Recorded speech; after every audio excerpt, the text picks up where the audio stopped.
కాలం దాటిపోయింది. చంద్రబాబు గారేమో చేసిన మంచి చెబుదామని బ్యానర్ ఐటంలు వేయించుకుంటున్నారు. కానీ జనము ఓట్లేసి చంద్రబాబు గారిని గెలిపిస్తే మంచి కాదు, మమ్మల్ని ముంచారు అని జనాల అభిప్రాయంగా ఉంది. ముంచిన వాళ్ళే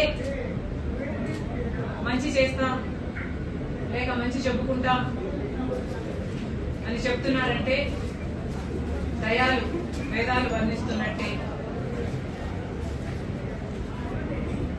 చంద్రబాబు గారు ఏ మంచి చెప్పుకోవాలనుకున్నారు? సంవత్సరం రోజుల్లోనే 1,50,000 కోట్లు అప్పు చేయడం మన రాష్ట్రానికి మంచిదా? లేక 5 సంవత్సరాలలో జగన్మోహన్ రెడ్డి గారు కరెంటు ఛార్జీల పేరుతో 32,000 కోట్లను జనం నెత్తిన బాధితే చంద్రబాబు గారు ఒకటే సంవత్సరంలో 17,000 కోట్ల రూపాయలు జనం నెత్తిన మోపారు. ఈ మంచి చెప్తున్నారా? లేక రైతులు ఇప్పటికే గిట్టుబాటు ధర దొరకక ఆత్మహత్యలు చేసుకున్న వాళ్ళు ఆత్మహత్యలు చేసుకుంటున్నారు, లేకపోతే అప్పుల పాలై గగ్గోలు పెడుతున్నారు. ఈ మంచి చెప్పాలనుకుంటున్నారా? ఏ మంచి చెప్పాలనుకుంటున్నారో మాకైతే అర్థం కావాలి. ఓట్లేసిన ప్రజలు చంద్రబాబు గారు ముంచారు అని ఎందుకు అనుకుంటున్నారంటే చంద్రబాబు గారు ఇచ్చిన హామీలలో ఏ ఒక్క హామీ కూడా పూర్తిగా అమలు చేయడం లేదు. చేసిన హామీలు కూడా అరకొరగా చేస్తున్నారు. ఇక చేయని హామీలు అయితే సూపర్ 6 తో సహా ఎన్నో ఉన్నాయి. చంద్రబాబు గారు అన్నదాత సుఖీభావ అన్నారు. రైతులకి ప్రతి సంవత్సరం 20,000 రూపాయలు ఇస్తామన్నారు. ఇవ్వాల్సిన రైతులు సంఖ్య 79 లక్షలైతే ఈయన 67 లక్షలు ఇస్తానంటున్నారు. దాదాపు 30-35 లక్షల మంది రైతులకి ముంచే ప్రయత్నం చేస్తున్నారు.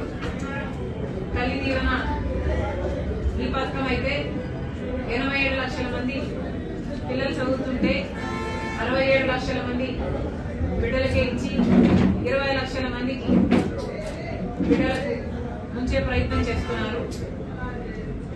ఇక గ్యాస్ సిలిండర్ అయితే అలా ఇస్తున్నారు. బస్సు సంబంధించిన ఉచిత బస్సు మహిళలకైతే చాలా చిన్న పథకం. పదే చెప్తున్నా కూడా పక్క రాష్ట్రాలలో కాంగ్రెస్ పార్టీ అమలు చేసిన పథకాలని చెప్తున్నా కూడా చంద్రబాబు గారు సంక్రాంతి, దీపావళి, ఉగాది ఇలా వేసుకుంటూ పోతున్నారు. మహిళలకి మహాశక్తి అని నెలకు 1,500 రూపాయలు ఇస్తామన్నారు. అంటే సంవత్సరానికి 18,000 రూపాయలు. 18 ఏళ్లు దాటిన పేదవాళ్ళందరికీ ఇస్తానన్నాడు. అంటే దాదాపు 2 కోట్ల మంది ఉంటారు. చాలా హెవీ బడ్జెట్ స్కీము. ఇప్పుడేమో చంద్రబాబు గారు దీన్ని కొత్తగా P4 తో లింకు పెట్టాలా అన్నట్టుగా మాట్లాడుతున్నారు. చంద్రబాబు గారు సూపర్ 6 డబ్బా కొట్టుకున్నప్పుడు లేకపోతే సూపర్ 6 అమలు చేస్తామని ఎలక్షన్ల అప్పుడు తిరిగినప్పుడు P4 తో సంబంధం పెడతామని చంద్రబాబు గారు ఎక్కడా చెప్పలేదు. ఇప్పుడేమో P4 కు పెడతాము అని చెప్తున్నారు. మరి చంద్రబాబు గారి ముంచే ప్రయత్నం కాకపోతే ఏంటి అని అడుగుతున్నాం. ఇక నిరుద్యోగులు అయితే పాపం ఉద్యోగాలు రాక బిడ్డలు అటు ఇటు కాని పరిస్థితుల్లో ఎంతో మంది అల్లాడిపోతున్నారు. నిరుద్యోగ వృత్తి అన్నారు. నిరుద్యోగ వృత్తి పోయిన ఎలక్షన్ లో కూడా అంటే చంద్రబాబు గారు మొదటిసారి ఆంధ్రప్రదేశ్ రాష్ట్రానికి కొత్త రాష్ట్రానికి ముఖ్యమంత్రి అయినప్పుడు కూడా ఇదే హామీ ఇచ్చారు. అప్పుడు అమలు చేయలేదు. ఇప్పుడు అమలు చేసే సూచనలు ఎక్కడా కనిపించడం లేదు. మరి ఇలాగైతే చంద్రబాబు గారు ఏం మంచి చెప్పుకుంటారో అర్థం కావటం లేదు. మీద కేసు పెట్టింది యాజ్ అ కామనర్ గా నేను ఆలోచించి చెప్తున్నా. జగన్మోహన్ రెడ్డి గారికి ఇచ్చింది పర్మిషన్ 100 మంది 3 వెహికల్స్. అక్కడ జగన్మోహన్ రెడ్డి గారు జన సమీకరణ చేసింది 1000 మంది. 50 పైగా కార్లు వేసుకొని వెళ్లడము జగన్మోహన్ రెడ్డి గారు చేసిన మొదటి తప్పు. రెండో తప్పు, జగన్మోహన్ రెడ్డి గారు సైడ్ బోర్డు మీద నిలబడి కాన్వాయ్ సాగుతుండగా ఈయన షేక్ హ్యాండ్ ఇయ్యబోయారు. జనం అటువైపు నుంచి జగన్మోహన్ రెడ్డి గారికి షేక్ హ్యాండ్ ఇవ్వాలని ఆయన మీద పడుతున్నప్పుడు ఆ తోపులాట్లో జనమంతా కారు దగ్గరికి వచ్చే క్రమంలో ఒక మనిషి కారు టైర్ల కింద పడి అది చూసుకోకుండా ఆ డ్రైవర్ ఈడ్చుకొని వెళ్ళడము తప్పు. బేసిక్ గా ఇక్కడ ఉల్లంఘన జరిగింది డ్రైవర్ వల్లే, కాదని ఎవరు అంటలేదు. ఇది యాక్సిడెంటే, డ్రైవర్ కూడా కావాలని చేశారని ఎవరు అంటలేదు. కాకపోతే ఆ పరిస్థితుల్లో అన్ని గమనిస్తే తప్పులు చాలా వైపుల నుంచి జరిగాయి. పోలీసులు 100 మందితో వెళ్ళమంటే 1000 మంది లేకపోతే 1000 మంది అక్కడ ఎందుకున్నారు? జగన్మోహన్ రెడ్డి గారు సైడ్ బోర్డు మీద ఎందుకున్నారు?